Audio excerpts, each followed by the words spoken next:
San Pedro Damián, cardenal, obispo de Ostia, doctor de la Iglesia, del año 1007 al 1072.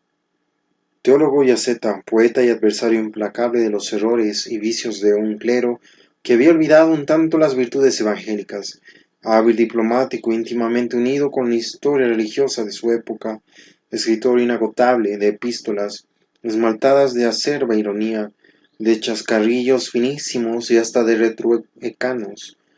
San Pedro Damián es ciertamente una de las fisonomías más notables del siglo XI. Representó en aquella época, como se ha dicho con razón, el corazón de la Iglesia, mientras que su amigo Hildebrando fue el alma, antes de ser su jefe y cabeza visible con el nombre de Gregorio VII. Pedro nació en Ravenna en 1007, de padres pobres a la sazón, pero que en días no lejanos habían gozado de cierta opulencia. Uno de sus hermanos mayores, al ver por primera vez al nuevo hermanito, exclamó: ¿tantos herederos para una herencia tan menguada? Cierra cita. La madre, a quien la dureza de semejante salida dejó hondamente afligida, no tuvo ánimo para soportar tan amarga queja. Abandonó, pues, al recinto nacido, pero con la firme intención de recogerle luego, porque comprendía la indignidad de tal conducta. Siendo aún muy niño, se quedó huérfano de padre y madre, y se vio a merced de un hermano desnaturalizado, que le ocasionó indecibles sufrimientos. Tratábale como el último de los criados, cuando volvía por la noche con los puercos, cuya guarda le estaba encomendada, casi siempre le echaba en cara el triste pedazo de pan que le daba. El hecho siguiente nos muestra cuál era ya la energía de su carácter y la generosidad de su corazón. Un día que Pedro, muerto de hambre, llevaba a pacer su piara, halló una moneda en el camino. Su primer impulso fue manifestar la alegría más espontánea, pensando que podría con ella comprar pan, pero renunciando súbitamente a esta idea, dice: ¿de qué me servirá esta satisfacción de un instante?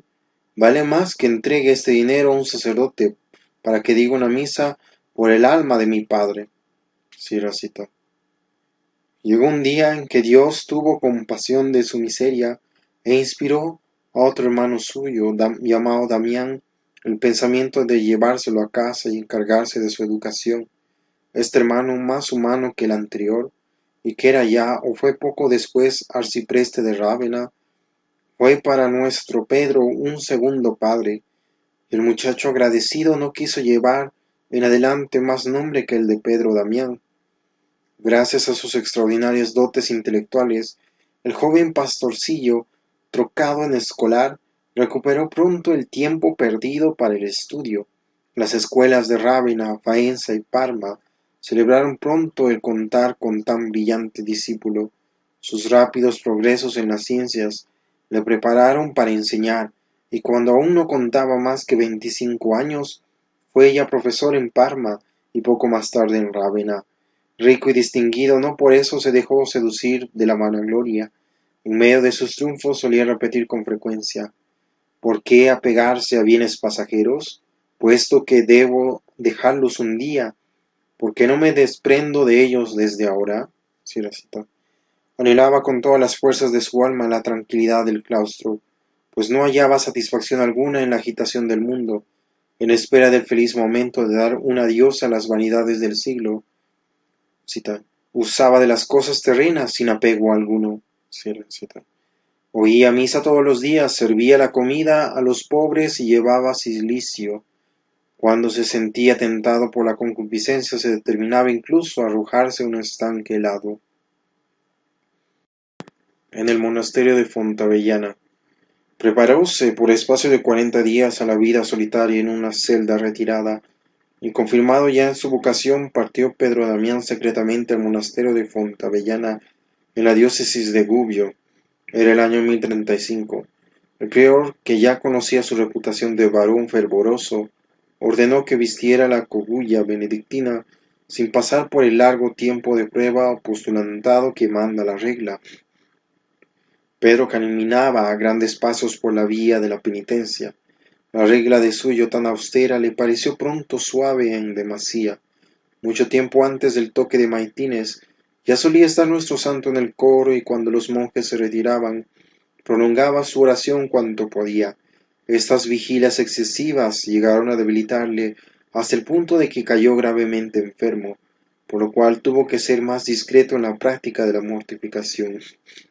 Diose de lleno al estudio de las Sagradas Escrituras, de donde sacó grandes luces tanto para su conducta personal como para la dirección de los demás. Pedro hacía partícipes a sus hermanos del fruto de sus laboriosos esfuerzos y de su continua contemplación. Su palabra cálida inflamaba los corazones, obrando un bien inmenso no solamente en el monasterio, sino también en las abadías comarcanas, a las que fortalecía con su enseñanza llena de doctrina y ardor, edificándolas sobre todo con su vida mortificada. Contando con la comunidad, el prior de Fontavellana nombró al joven religioso mayordomo del monasterio y más tarde le designó sucesor suyo. En consecuencia, Pedro tuvo que aceptar, aunque con repugnancia, esta dignidad hasta 1043. Su gobierno imprimió en la marcha del monasterio una era de prosperidad tanto espiritual como material. La afluencia de novicios le obligó a fundar nuevos centros de oración, sobre los cuales ejercía su autoridad, manteniendo en ellos con gran empeño la más exacta disciplina, y aun añadiendo a las reglas establecidas observancias al margen de la regla benedictina. Entre las prácticas piadosas que restableció o introdujo, se ha de contar el rezo del oficio parvo de la Virgen María, la dedicación del lunes a las almas del purgatorio, del viernes a la pasión del Señor y del sábado a la Santísima Virgen. San Pedro Damián denuncia de los males afligidos a la Iglesia. En tanto que así florecía la virtud en la soledad, el mundo cristiano se veía sumergido en un abismo de corrupción. Dos terribles plagas afligían cruelmente al cuerpo místico de Jesucristo, a saber, la simonía y la incontinencia del clero. Desde 1033 al 1045, la cátedra de Pedro estuvo ocupada por un pontífice indigno, Benedicto XI, a quien su padre había hecho elegir papa a la temprana edad de 12 años. Por increíble abuso de poder, los príncipes distribuían las abadías y los episcopados entre infames favoritos, sin ciencia ni virtud. En la mayor parte de las diócesis apenas se contaban algunos sacerdotes que hubieran ingresado en el ministerio apostólico por la puerta verdadera y que hubiesen permanecido fieles a los deberes de su estado. El sacerdocio así relajado no gozaba de influencia social y sufría de continuo los embates del desprecio. Tal era ese siglo XI al que San Pedro Damián iba a acometer de frente y al cual tan completamente debía vencer. Al subir Gregorio VI a la silla apostólica en 1045, ya había declarado enérgicamente que no toleraría semejante estado de cosas, y Pedro Damián, encantado de ver tanto valor y firmeza en el vicario de Cristo, le escribió felicitándole por ello. Pero el mal había echado tan hondas raíces que el nuevo pontífice, sintiéndose impotente para triunfar, abdicó el 20 de abril de 1046. Sus sucesores Clemente II y Dámaso II no hicieron más que pasar por la silla de Pedro. A Bruno, obispo de Toul, elevado al solio pontificio el 12 de febrero de 1049, con el nombre de León IX y venerado como santo, le estaba reservada la misión de aplicar remedio eficaz a los desórdenes que se sufría entre los miembros de la Iglesia, y a su consejero, el arcediano Hildebrando, elegido papa en 1073 con el nombre de Gregorio VII, la de coronar la obra de la Reforma. El prior de Fontavellana gozaba, como Hildebrando, de la confianza del papa. Por consejo de estos dos hombres eminentes en ciencia y virtud, León IX convocó en Roma en 1049 un concilio investido de la misión de reprimir la simonía y la relajación de los clérigos. La actitud enérgica del papa incitó a Pedro Damián a redactar su libro de Gomorra, que dedicó a San León IX, y que según parece no fue del todo de su agrado. Debióse tal vez a que el autor faltó de moderación al exponer los vicios del clero, como también al reprochar a San León IX la desastrosa expedición que el pontífice en persona emprendió contra los normandos y en la que fue hecho prisionero, del año 1053 al 54. Por Pascua de Pentecostés del año 1057, Pedro Damián fue acometido de una enfermedad que le puso a las puertas del sepulcro. Recobró, sin embargo, la salud y atribuyó su curación a un milagro. Lo cierto es que Dios iba a llamarle a un ministerio de trascendental importancia para la Iglesia. El cardenal, obispo de Ostia. Esteban X, segundo sucesor de San León IX, siguiendo los consejos de Hildebrando, determinó tomar a su servicio a Pedro Damián, cuya virtud y letras le habían ponderado, así como la actitud enérgica en que se había puesto con los malos clérigos. Al efecto, le nombró cardenal obispo de Ostia. En un principio el monje lo rehusó, pero el papa se lo mandó en nombre de la santa obediencia y ya no insistió. Su consagración debió efectuarse en Roma antes del 30 de noviembre del 1057. Confiósele además la administración provisional de la diócesis de Gubbio. Esteban X murió prematuramente en Florencia el 29 de marzo de 1058. En ausencia de Hildebrando, que se hallaba por entonces en Alemania, algunos miembros influyentes de la nobleza romana, valiéndose de los medios ordinarios de corrupción y soborno, eligieron de noche a Juan, obispo de Velletri, a quien impusieron el nombre de Benedicto X. Pedro Damián y los demás cardenales protestaron de semejante elección irregular y excomulgaron a los que habían tenido parte en ella. El cardenal obispo de Ostia publicó por todas partes que el antipapa era un simoniaco. Al aconsejarle a algunos que obrara bajo el velo del anónimo, respondió: un hijo de la Iglesia no se esconde para combatir a los sacrílegos profanadores que ultrajan a su madre, al contrario se levanta para defenderla y muere si es preciso en vengarla. Su actitud valerosa venció todas las dificultades y facilitó la tarea de Hildebrando, quien de regreso a Italia hizo elegir en diciembre de 1058 a Nicolás II como legítimo pontífice. Mientras los facciosos inquietaban a la Iglesia romana, la diócesis de Milán era también presa de disensiones funestas. La ciudad se había dividido en dos bandos, uno contra el clero y otra a su favor.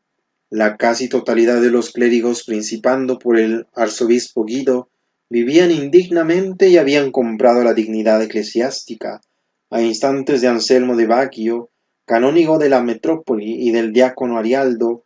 Los cristianos milaneses buscaron remedio ante el soberano pontífice.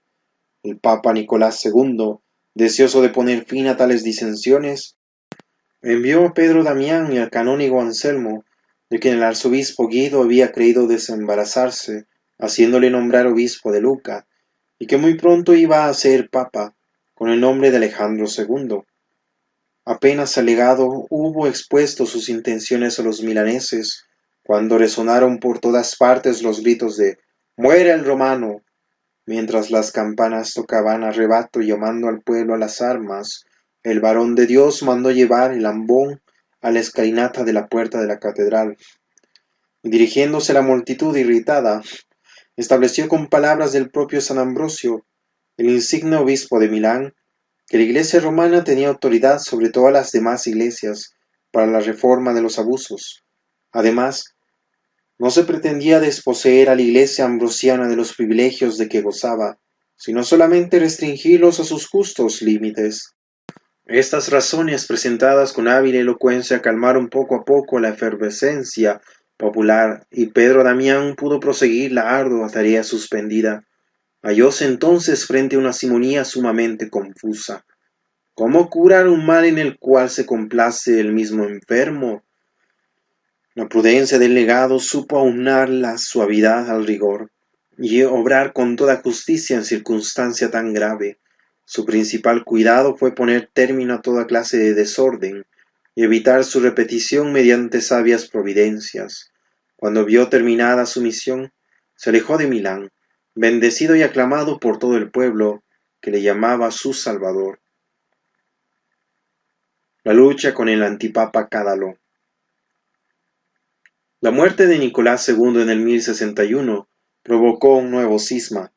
Pedro Damián hizo cuanto estuvo de su parte para sostener a Alejandro II, elegido según se ha dicho más arriba, por las gestiones de Hildebrando, contra el cual simoníacos y escandalosos presentaban al obispo de Parma, Cádalo, que tomó el nombre de Honorio II. A este intruso escribió 2 cartas muy enérgicas el obispo de Ostia, reprendiéndole por su ambición y amenazándole con inmediatos castigos de la venganza divina. Cita: Estoy cierto de que no me engaño, antes de 1 año moriréis. Cierra cita.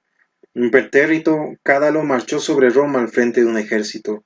Cita: No puedo reprimir las lágrimas, escribía Pedro Damián. Siento mi corazón traspasado de dolor por las calamidades que suceden. Roguemos por esos furiosos para que se conviertan. Cierra cita. Dios acogió favorablemente la oración del santo cardenal. En una asamblea de obispos que se celebró en Augsburgo en octubre de 1062, fue depuesto Cádalo. La extensa y notable memoria que en esta circunstancia compuso el obispo de Ostia contribuyó a minar la ambición del antipapa más que todos los argumentos. De este modo se cumplía la profecía de Pedro Damián, pues como él mismo dice, si Cádalo no murió realmente, su poder y su honor por lo menos quedaron muy debilitados, o mejor dicho, muertos. A instancia del cardenal obispo de Ostia, congregóse nuevo concilio en Mantua el 31 de mayo de 1064, en el que se confirmó la destitución de Cádalo. En medio de estas luchas y triunfos, Pedro Damián suspiraba por la soledad y la tranquilidad de Fontavellana, pero en vano alegaba su mucha edad y sus achaques. Sobradamente comprendía el Papa la utilidad de su presencia, para que condescendiese con su deseo. Sólo le permitió que tomara algún descanso. Desde entonces, en vez de firmar los documentos pontificios con su título de cardenal obispo, prefería hacerlo con el de Pedro Pecador. Diversas legaciones. Habiendo intentado Drogón, obispo de Macón, anular en 1063 los privilegios y exenciones de la abadía de Cluny y someterla a su propia jurisdicción, no obstante depender entonces directamente de la Santa Sede, fracasó ruidosamente el emplear la fuerza, pero terco en su propósito puso en entredicho a la abadía y excomulgó a los monjes. Enterado Alejandro II de todo por San Hugo, abad de Cluny, designó como legado a Pedro Damián, que se había ofrecido para ir a informarse directamente.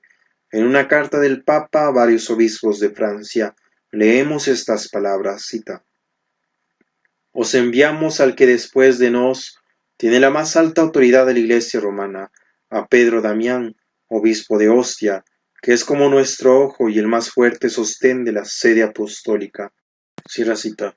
Por la acertada gestión del legado se congregó un sínodo en Chalón del Saona, el cual reconoció la autenticidad de los títulos presentados por la abadía en defensa de sus privilegios, teniendo además Drogón que someterse a un ayuno de pan y agua durante 1 semana, después de la cual obispo y abad vivieron en buenas relaciones. Movido a compasión Alejandro II por los escrúpulos y achaques de su consejero, otorgóle, si bien a pesar suyo, el descanso deseado, rogándole no obstante que le escribiera con frecuencia. Pedro Damián, una vez retirado a Fontavellana, acrecentó sus penitencias pasadas e hizo más rigurosos ayunos, llevando además hasta su muerte, ceñido al cuerpo, un cinturón de hierro guarnecido de puntas. Su cama fue una estera de juncos que ponía en el duro suelo. A pesar de esta rigurosa austeridad, siempre conservaba su buen humor y jovialidad, como lo demuestran sus relaciones íntimas con Alejandro II e Hildebrando. Un día que regalaron a éste un pescado, mandó la mitad al santo cardenal, el cual le contestó con este dístico: Ya no me maravilla que Pedro se vea reducido a semejante pobreza, cuando los ríos no producen más que medios pescados. Otra vez, dice el mismo Pedro también, emprendió el Papa un negocio escabroso, sin contar conmigo, y acudió a mi intervención para llevarle a buen fin, de modo que habían empezado el Gloria Patri y me llamaron para contestar sic ut erat. Todavía aprovechó el Papa en diversas ocasiones de los servicios de nuestro santo. En la dieta que tuvo lugar en Worms en junio de 1069, Enrico IV, que a la sazón contaba 19 años, había anunciado su resolución de repudiar a la joven reina Berta, con la que había contraído matrimonio en Tívoli el 13 de julio de 1066. Informado el Papa, apeló nuevamente al celo de Pedro Damián. Este, en un concilio celebrado en Frankfurt, condenó el vergonzoso proyecto del príncipe alemán y declaró que, si Enrique no se sometía a las leyes de la moral cristiana, sería excomulgado y el Papa se negaría a coronarle. Cita: procuraré, dijo Enrique, más despechado que convencido, hacerme violencia y llevar lo mejor que pueda un yugo de que no puedo librarme. Cierra cita. Ambos esposos se reconciliaron, al parecer sinceramente. La postrera misión de Pedro Damián fue la de llevar a los pies de la Santa Sede su amada ciudad de Rávena, de la cual se había separado por culpa de su primer pastor, que participaba del cisma de Cádalo. Muerte del santo, pública veneración. A su regreso de Rávena, acometióle la fiebre en el actual monasterio de Santa María Vecchia, en Faenza.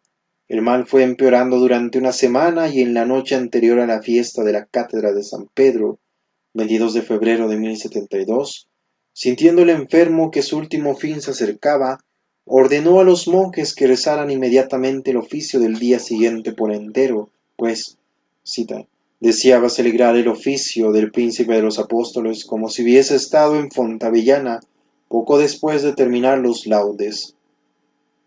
Le vimos, dice su biógrafo Juan de Lodi, recogerse en profunda meditación que parecía un éxtasis y su alma desatándose suavemente de los lazos del cuerpo, dejó de vivir en la tierra. Cierra cita. Varias poblaciones se disputaron la honra de poseer los restos mortales del santo varón, pero Faenza no quiso nunca desprenderse de su precioso tesoro. No existe ningún documento oficial concerniente a la canonización de San Pedro Damián, pero la voz popular desde el día siguiente de su muerte le veneró como a santo. Los monjes contemporáneos suyos, con quienes tanto se había relacionado y en particular los de Montecassino y de Cluny, comenzaron a darle culto poco después de su glorioso tránsito. Rávena, su patria, siguió su ejemplo, y con ellas las diócesis sufragáneas. Los calendarios más antiguos de Faenza mencionan su nombre del 23 de febrero, y muchas otras ciudades italianas admitieron igualmente su fiesta. Por eso los decretos del 27 de septiembre y 1 de octubre de 1828, el Papa León XII, extendiendo a la Iglesia Universal con el título de doctor y rito de doble el oficio y la misa de San Pedro Damián, no han hecho más que sancionar un culto ya existente desde tiempo inmemorial. Otros santos.